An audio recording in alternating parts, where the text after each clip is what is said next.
ዋው አንተ ምን አይነት ልዕልት የመሰለች ሴት ነው ያመጣልኝ። ምን ብዬ ነበር?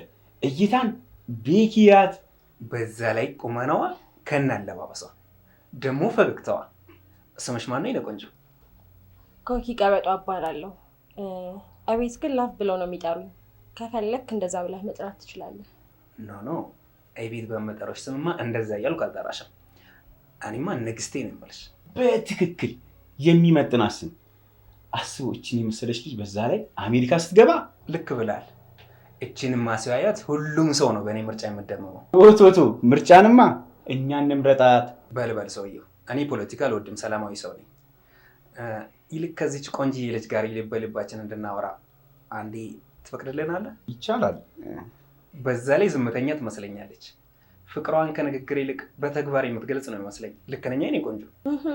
በትክክል። ይቅርታ ቤኪ፣ አንዴ ካላስቸገርን። ብሬን ሳልቀበል ጀምሩ?